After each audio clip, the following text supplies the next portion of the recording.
mother's also a thief. While I was deployed in the Middle East, I had given my mother a power of attorney to take care of my affairs.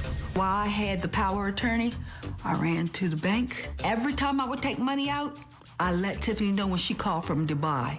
June 19th, she took $800, $500. June 24th, on July 2nd, she took out $400. I wasn't gonna take a whole lot of money, but I counted it up. It was $2,000. I confronted my mother, and she completely denies taking money from my account. I hate to call her a liar, but that is a lie. Well, hello there, my loves, and welcome back. Thanks for tuning in to another segment of Daughters of Narcissistic Mothers, a survivor story, where we go beyond the Dr. Phil show. For those who are just tuning in and maybe a little new to this channel, I am the daughter of the narcissistic mother that is on season 18 of the Dr. Phil show. You can find the full show. There are 2 parts here on YouTube. If you want to type in the titles, the first part of the show is titled The Wrath of My Mother Wanda. The second part of the show is called The Good, the Bad, and Wanda's Bipolar. Let me also throw out there that we had to create 2 parts, or the producers had to create 2 parts because of how badly my mother behaved on the show, and she actually ran into another segment of the show that was not for us. So that is the reason for 2 parts. So that always gives you an idea of who we're dealing with here. Nonetheless, I digress on that. Let's go ahead and, as promised, I said that, all the other segments were basically leading up to us talking about the show. So that's just basically giving you a little back history on me, growing up in childhood, going through adulthood, and what led to the show.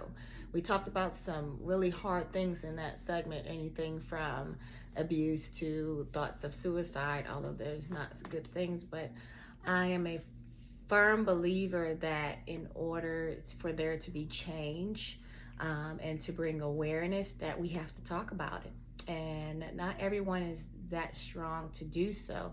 And then that's why the Lord created people like myself to give the word out there for those who do suffer in silence, like I used to for so many years and are now speaking out.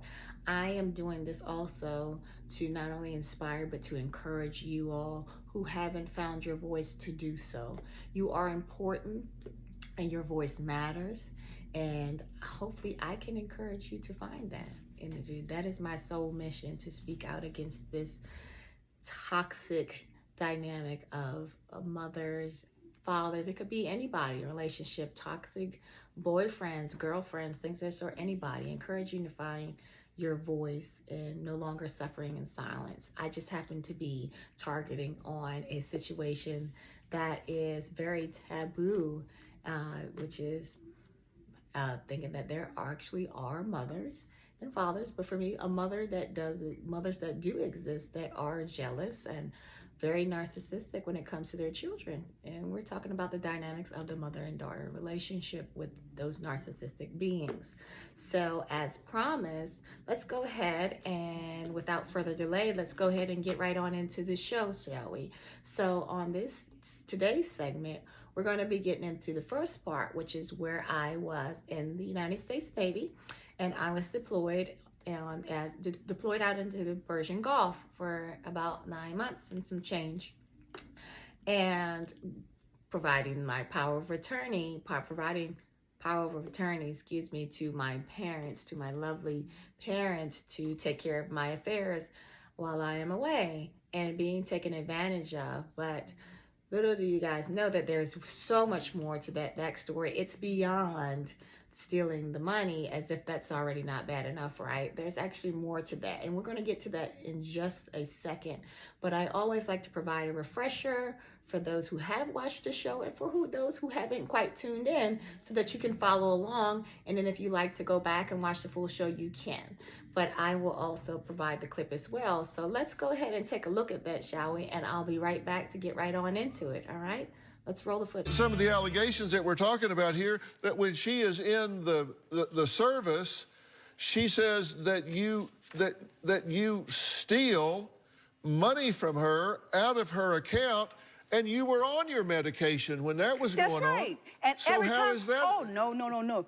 I was on my medication. I knew exactly what I was doing. But every time I called Tiffany, and her father was right there. Every time I called Tiffany, I said, Tiffany, Mommy took How this can you money. call me when I'm out to sea? Not call her, I'm but out when to she sea. called, We don't have cell phones. When you called me out on the ship. When you called me, excuse me, let me get that straight. When you called me from the ship, I would say, Tiffany, I took this. Tiffany, I needed this. Mommy, it's okay. You're my parent. A whole lot of parent. needs that was worth about less. That's a whole lot of needs. So tell me what you needed that was worth over $3,000. That I authorized. It was $2,000. It was $2,000? It was $2,000. Well, you know, listen, I want to be realistic here.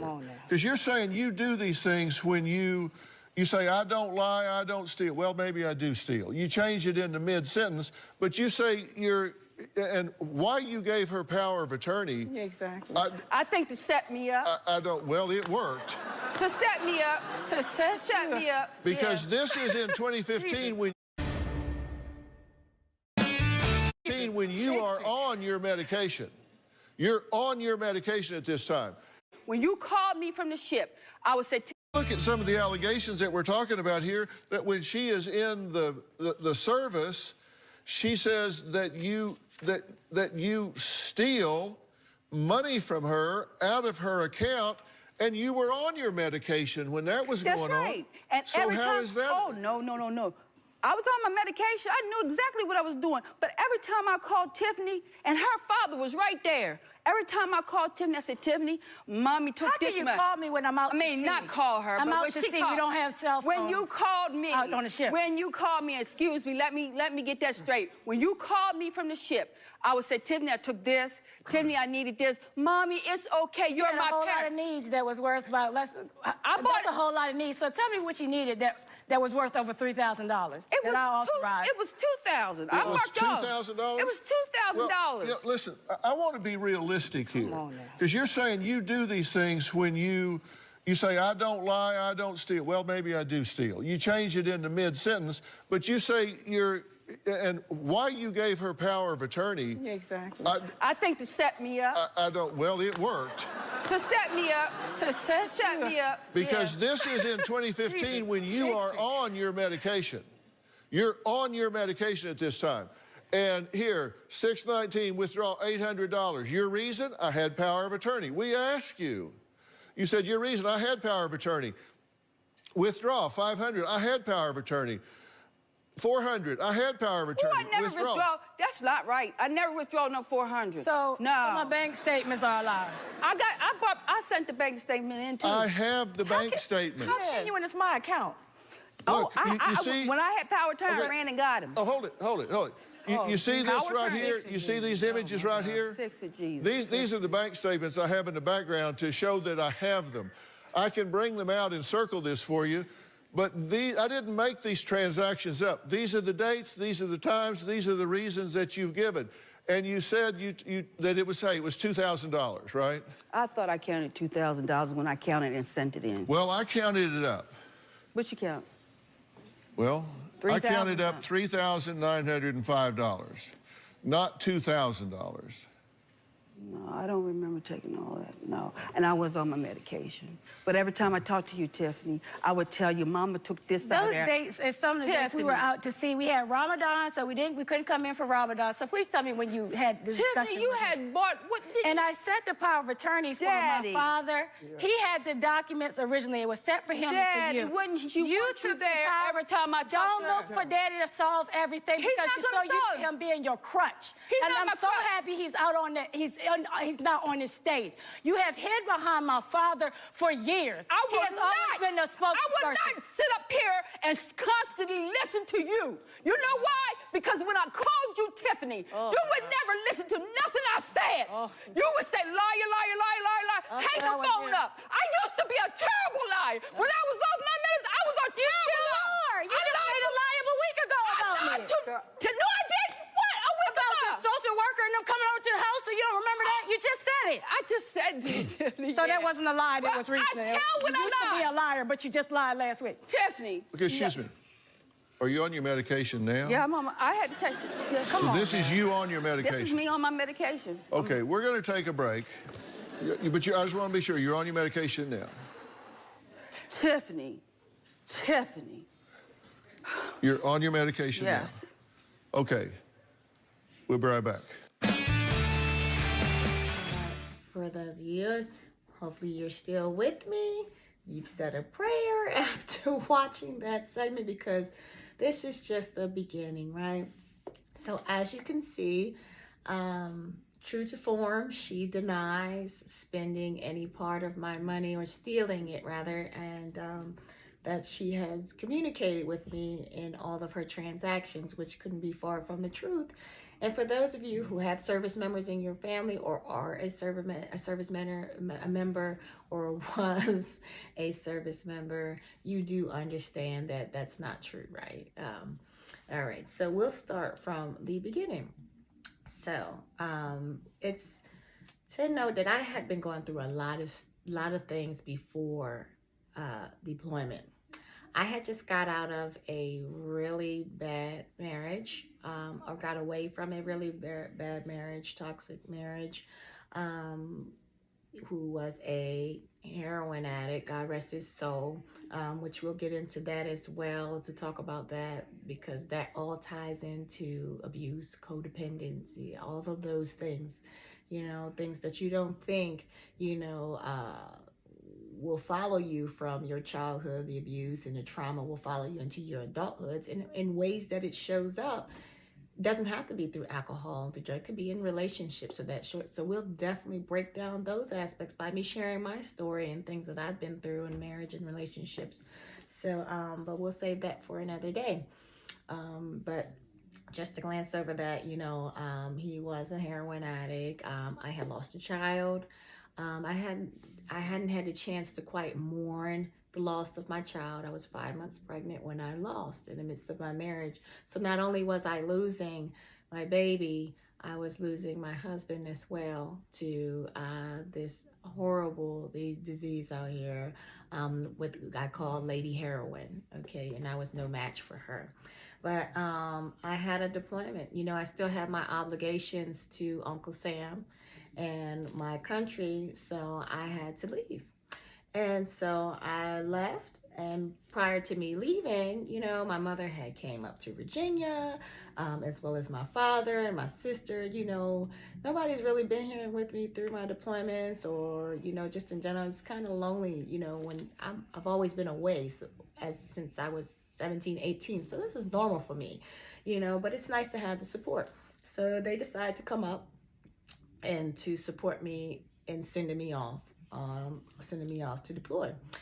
And, while she was here, she even at times made that, now that I look back at that, she even made those moments about herself as well, because she was still looking for things that she could get out of her daughter, convincing me to put her on a phone plan or get her a phone and things of that sort. The phone that she never used, and, never came through when she said she was going to pay her portion, things of that sort. Just taking advantage of her daughter in any way that she can, right? Now, take note, I'd also purchased a nice, lovely gift for my parents that cost me about over $2,000 for their lovely new stove that I replaced in their home. Just as a gift, just because that's my heart and that's who I am. So notice that I have done a lot of things for her. She saw me off. She came on my ship. I gave her a tour around the place before I deployed, and, sharing those little moments. And for people who understand that dynamic of having a narcissistic parent, that you cherish the moments, even if it may not be legit for them in their mind. It may not be real, in your heart, that moment is legit and it's real to you. So you hold on to those moments. You long for those moments to connect with your parent, even though they still may be disconnected in the moment and only doing it for their own reasons, their own narcissistic reasons, just to tear you down in the long run. For those who know, when the dynamics involve a parent, it's a lot harder, for us. So we get a lot of kickbacks from them. So we do cherish the little moments that we get to spend with it, even if it's not real on their end, it's real to us, right? So sharing that moment with my mom on the ship was something I cherish, showing it around, before I leave, this is where you're late. This is where your daughter is going to call home here, here in just a few days. So, after all of that, she helps me pack up, puts everything on board, and they leave, right? So I recall from that, before that moment, that I was also having to update all of my information. We are encouraged before we deploy to update any of our information. That's to include your life insurance policy as well, who's the beneficiary, things of that sort. Those are things we have to think about, because we are making a sacrifice. When we raised our right hand and we swore to protect and defend, we are also sacrificing the fact that we might not make it home, so we have all those things that we have to think about. And in that moment of me updating my information, not only did I provide my family with a power of attorney to look after my things while I was gone, but I also updated my life insurance policy. So when she found out that she was not a beneficiary, she became quite upset, which really bothered me, because it's like, you should be praying that your child should come back in one piece and should be here with you. But you're more upset about the monetary aspect of your daughter, and cashing in on her. That makes you more upset than the fact that your daughter might not come home, which is very disturbing. But then again, there's my mother we're talking about. Now, as far as the power of attorney, a lot of people ask, why would you give that to your parents? Why not? And like I said, for people who understand the dynamics of having narcissistic parents, they prey on their children for a long time, and they give you the danger about the version of that I got is that she's not direct, right? She's very indirect. She throws rocks and she throws her stones and she hides her hands, right? So I can never witness her in the moment or hear her in the moment, but I know that they exist, right? So she's never really going to fess up to what she's doing, which she's the worst kind, because she's a backstabber. She's not in your face type of person, but she'll cause a lot of damage behind your back. So that can be very confusing for a child, no matter the age, an adult child, whoever, when it comes to dynamics of your parents, because you want them to love you and accept you, right? And there's always, for some time, and still for a lot of people who struggle with letting them go, it is a struggle and a battle for us to be like, this is not, maybe I shouldn't do that. But there's still in our back of our mind, there's still that piece of hope that there is some good in them somewhere, that one day, this might be the day that they decide to love me and they decide to accept me and they decide to see how awesome of a daughter I am, right? And that's what a lot of people can relate to what I'm saying, unfortunately, that is like a ball and chain for us, and especially in the Black community, where we're taught to honor your mother and father, just like every other races. But for us, it's like something that's been a ball and chain for me for years, because you keep that in the back of your mind. As much as you want to fight against that, you feel guilty for doing so. You feel guilty for protecting yourself or for feeling the way you feel. So I combated with all these feelings mentally. And that also made me feel like I was connected to a ball and chain. So that's the explanation for why I made the moves I made. It's an internal struggle with that. So of course, in my mind, I'm thinking maybe they'll do right by me.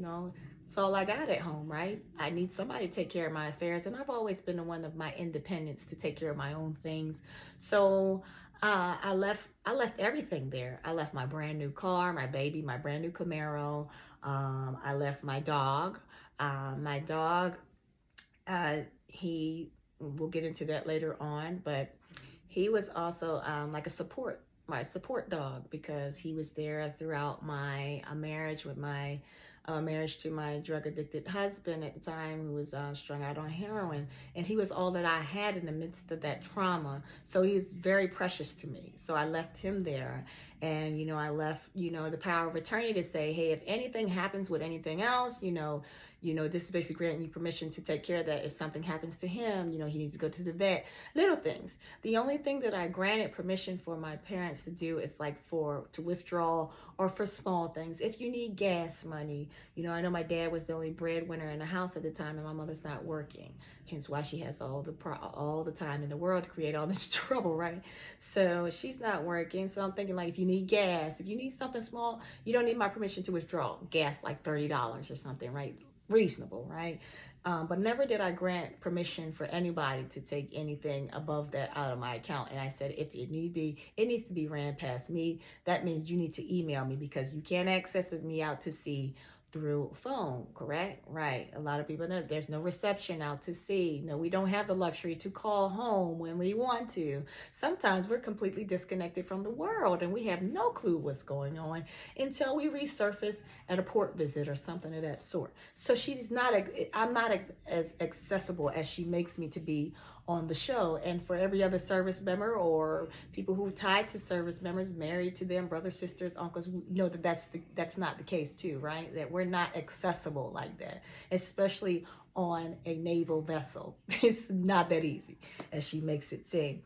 So I remember when I left, and what started that was, I remember, like, I had got rid of my place, the whole nine, just for the sake of just stacking my money out to see, like, it's just me. I'm by myself. And, this was my time to get out there and just learn, just heal, heal from the trauma from my marriage that I was going to heal from trying to heal from losing a child.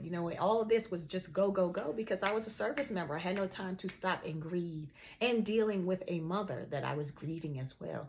So it was a lot for me. I was in therapy while on board, things of that sort, trying to get my life back, right? And there's something about being violated by not just your parents, but being violated, just period, in the midst of all of that. It's like the worst. And knowing that it's done at the hands of your mother, it's just heartbreak at its finest.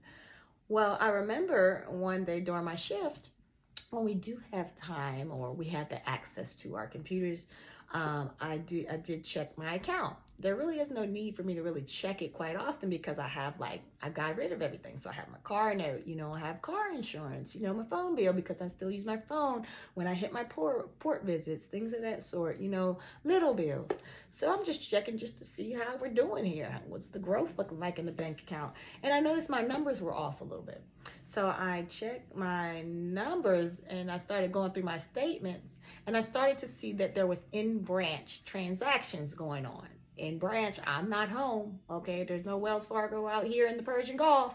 So that leads me to know that that's only 2 people out there that have that paperwork, my parents. So of course I'm infuriated, because I'm looking like, we're talking like, you seen it on the show, if you watched the clip, like, he's going down the line of transaction after transaction after transaction. We're talking about $500 a day sometimes, and here and there and there, like, like it's just her money. She can spurge as she pleases. So I remember when we were granted access, we have little phones at the bottom of the ship, but you have to have a prepaid card. So we have moments when, if we do have access to the outside world, that we're able to call home. It's very far and few. So I remember calling home, infuriated, asking and questioning about these transactions that were made. And, of course, there's no accountability. Like, I mean, at this point, like, how can you lie about that? You're the only 2 people.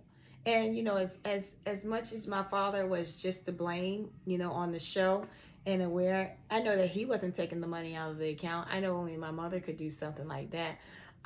Because my father, even though he is the way he is, in his own little sense, he has certain boundaries and lines he wouldn't cross, and then his pride purposes and all that good stuff. And so I know it had to be my mother. So I'm like asking her, and she's like in this like, oh, what you talking about, type of thing. And I'm like, wow, like, okay.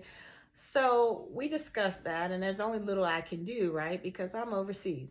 So when I did get back home, and I remember we moored in California, I was there in San Diego for some time. So for me, my deployment was still going, right? Because I wasn't back on the East Coast. I wasn't home yet. So there's a nice welcome home for you, right? But she didn't stop there. I remember I had just done Christmas shopping for everybody. Once again, as usual, the old Tiffany, because we're speaking past tense, because the new Tiffany, the healthy Tiffany, the Tiffany that's healing, is putting herself first, right? But the Tiffany that was not used to always put herself on the back burner. So I made sure everybody had for Christmas, right? I had some money to spend, to throw around a little bit. So I remember getting a phone call in the midst of that. And I'm in the food court with all this stuff. And so I'm talking to, them. And then a lovely mother gets on the phone and just drops oh, hey, by the way, I got rid of your dog, Green Bay. So they call him Green Bay because my ex-husband, God rest his soul, loved the Green Bay Packers. I hated that he named him that, but it started to wear on me. So it grew on me. So I was like, Green Bay, I gave him away. And I was like, excuse me, run that past me one more time. And I was like, are you serious? She said, yeah, I gave him away to this lady. She does arts and crafts. She's really good at that, arts and crafts. She sews, she does all of that. She's really nifty with that. And she does classes down at like the arts and crafts store, Michael's and things of that sort. Joanne Fabrics, wherever she can. And so she claims she met this lady there and that she discussed my dog and that she gave him away. And I'm like, okay, and we had this discussion that I know my dog can be, he's a Scottish Terrier. They can be kind of stubborn, but he was good to me. And I said, if it becomes too much, then we can discuss that. I want to make sure he goes to a good home, but that has to run past me first, right? She didn't have that discussion. She claimed she gave him away. So I was really upset about that. And I'm like, where did he go? Like, who's this person? Do you even know who he is? Who he's going to? Like, he's my baby. I at least want to make sure he's going in the hands of somebody well. Yeah, he's a good thing, So we finished chopping it up. She gets off the phone, right? So my lovely younger sister calls me back and she's like, Tiff, after all you do for everybody, we couldn't really lie to you about that. But, mom didn't necessarily give Green Bay away. And I was like, okay, I'm listening. And it says that, basically that that Green Bay's dead. Your dog is dead, So I'm like, before I get upset, person of reason. So I said, okay, so before I get upset, I need to hear the backstory behind this. Like, did he go run out into the street and he got hurt? Or, was it an accident? Something of that sort before I get upset about this. Because right now my heart is like broken, This was all I had from my marriage. And so I said, okay, what happened? So the story that was told is that my mother took my dog and they have a 2-story patio. So now this is a domestic dog. This is a little Scottish Terrier, it doesn't even belong outside. Takes my dog and puts my dog underneath of the deck, like out of sight, wraps him up around a little pole underneath of there and leaves him underneath of there. And so my dog gets sick. So he can't be under there. So I would learn later on down the line that there was more to the story, that my dog, they decided to tie my dog up on the back patio, and then he's so tiny, he went through the crack and he hung himself because they didn't want him in the house. So my dog suffered while I was away, and me not knowing that he would be underneath of the deck and would be starving at times and barking, and then nobody really went back there to check on him, and then brought him upstairs and he hung himself. So imagine trying to process all of this after being gone and deployed and serving your country and doing what should make any parent proud, right? Saving your money just to come home to realize your bank account's been ripped through. So you still have to talk about that. Now, on top of that, your dog is dead. But they didn't stop there. She also disclosed to me something very disturbing.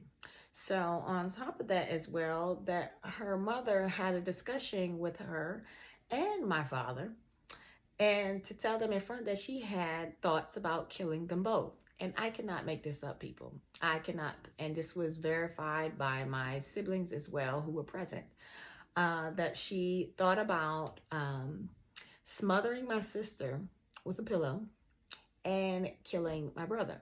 Killing my dad. My brothers happened to be present for this statement that was made to verify, yeah, it was said. And I'm furious because I'm like, this is something that I am obligated to report. So now I'm coming home to, she's taking it to a whole nother level, that she's threatening harm upon her family. And I'm just like, wow, you know, Lord, take me right back out to sea. But she wasn't finished yet. So when it was my time to fly back on over to the East Coast to come home for the holidays, because I still would have to come back to California, before I got orders to leave California. I came home, I was furious, and I'm just like, I'm getting my car, I'm getting my stuff, and I'm leaving. Like, I'm not staying here for the holidays, I'm not doing anything. So my lovely father comes and picks me up from the airport with my vehicle, my brand new Camaro, my baby, right? So he's always the spokesperson for her, right? Always has an answer for everything. You've seen on the show, if you guys, for those who have tuned in, you know, he took responsibility for the prostitution allegations, which was not true. She started it. He just enabled it and co-signed on it, right? So this is the same thing he's doing here.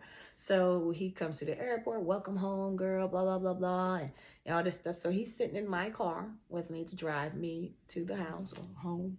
And he starts to explain to me about my car keys, right?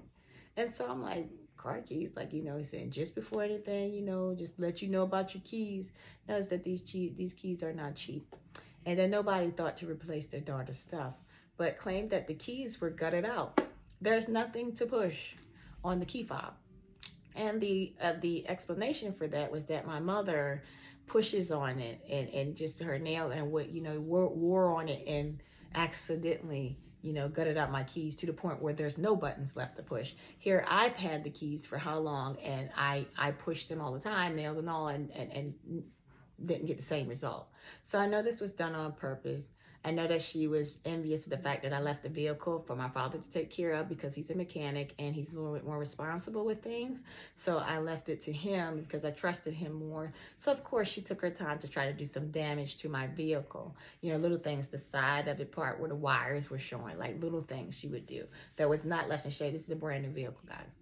So I'm infuriated. Like we have so much to talk about. You've stolen from me. You've tried to ruin my car. You know, all the whole nine. Like you've killed my dog. Like, and his famous words are, as he's told everybody, and as my brother has repeated on the show, don't talk to Wanda about any of that. Like, she doesn't need that right now, type of thing. Like, oh, poor Wanda, poor mother. Must be hard to go on a whole shopping spree while your daughter is deployed halfway across the world, kill her dog and destroy her keys. And I guess it's just too much to bear to have that conversation with the child that you did it to, right? So I'm just like, I can't stay here. So when I come home, your daughter's been gone for about a year now, and I'm just getting home for the first time, and my mother says nothing to me. I don't see her. She goes up to her room and locks herself in the room. And that is a great way to welcome your child, on top of all the things, not wanting to discuss the things that I already knew had taken place, that she had stolen my money and so forth. So I'm heartbroken. So the only reason why I stayed an extra day or two was for my sister, because she needed a nice Christmas, and I stayed for her sake because she asked me to. And after that, I left. I was completely gone. But I tell you that was just, I can't explain to you how that made me feel. Like, I just wish that I was still gone, like, and for her to just hide. But when I found out more to the story, that she wasn't just going on shopping sprees, she was using my money to pay for people's rent.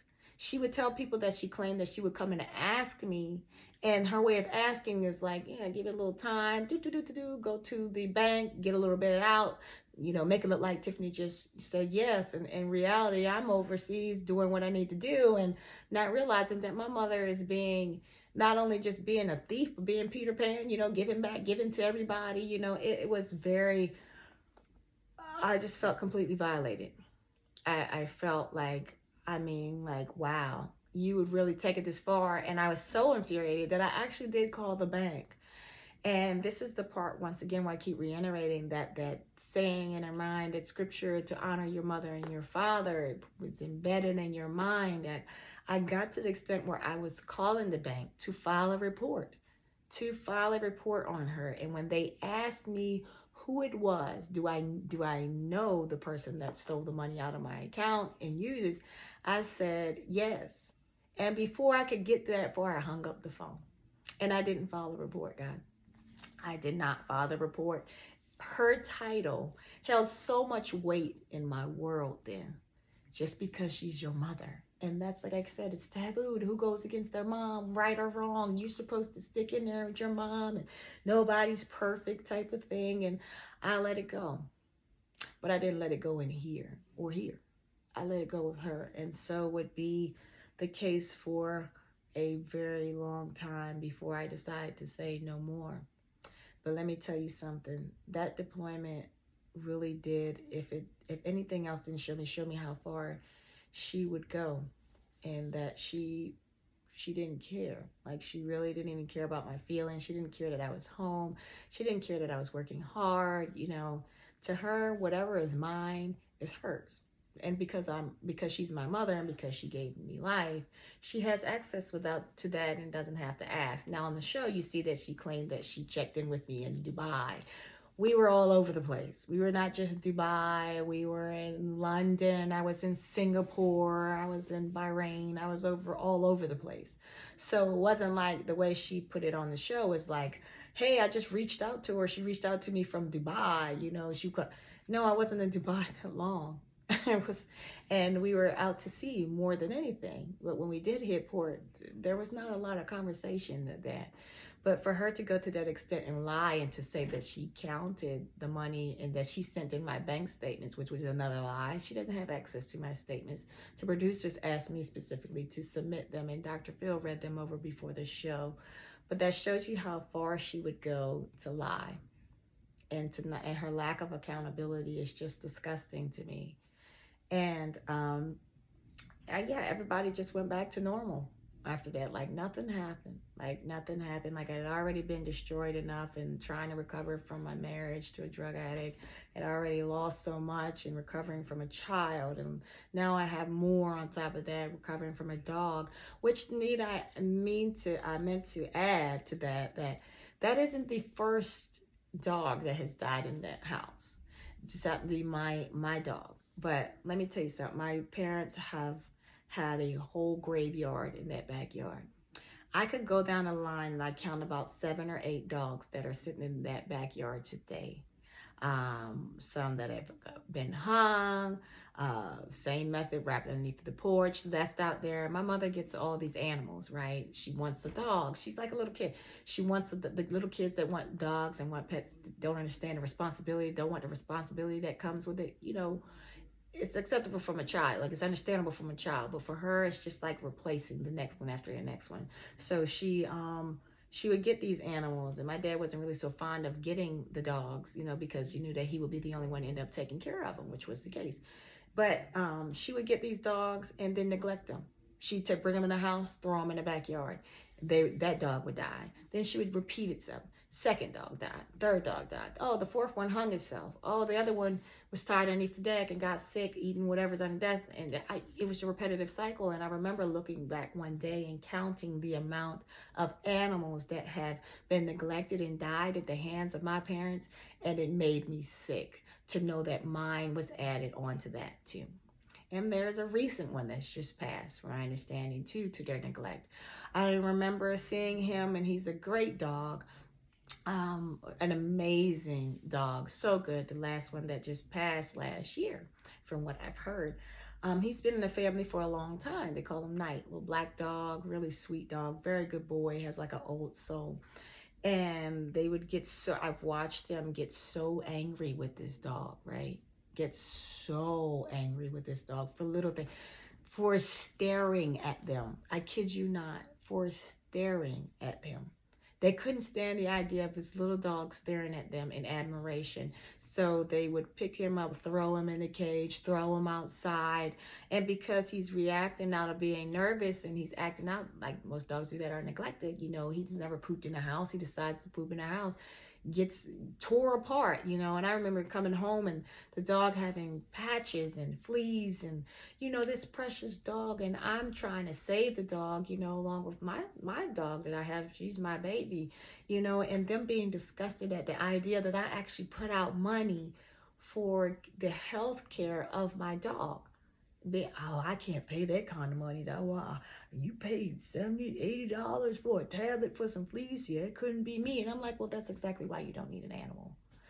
It's disgusting to me. And he suffered at the hands of that mentality. I mean, spots all over his hair. He was balding from biting himself so much that he bit himself, all the hair off of his body, just about, spots everywhere, fleas all over, flea infested.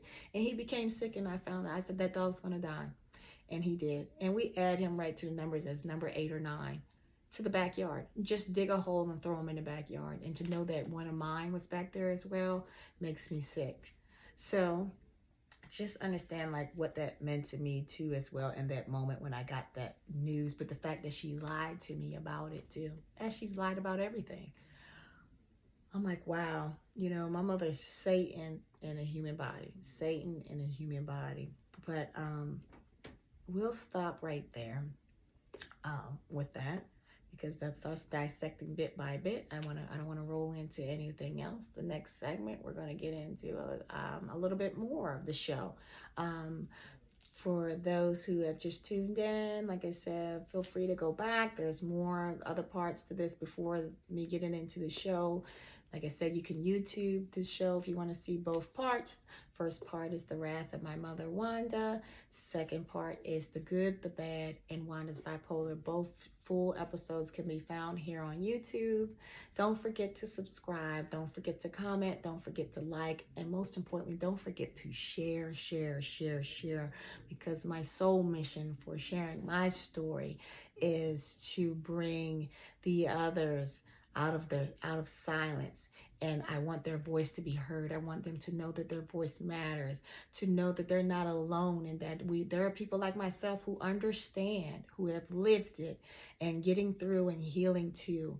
I want to bring awareness to this, that this toxic dynamic does exist, that there are people out here that could tell you some things that you couldn't believe, because fortunately, I'm hoping that's because you didn't have that kind of upbringing. But there are people like myself who have lived it, and it does exist.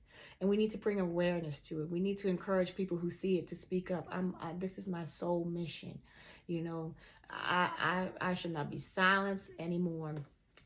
As well, I've faced some adversity in me making these posts, and I'll make a post about that as well. I've received some threats from my lovely mother as well, who's disguised herself through fake pages, and we'll get through that as well. But I shall not be moved. I'm on a mission to bring awareness and to give a voice to those who still suffer in silence. So please, I ask for your constant support. I thank you for your constant support. I appreciate your love and support. Keep supporting, keep sharing, keep liking, keep subscribing. There are people out here who need to hear it. Thank you so much for tuning in, my loves. Until next time, you be blessed. Remember, you're important. Remember, you matter. I love you guys. Bye-bye.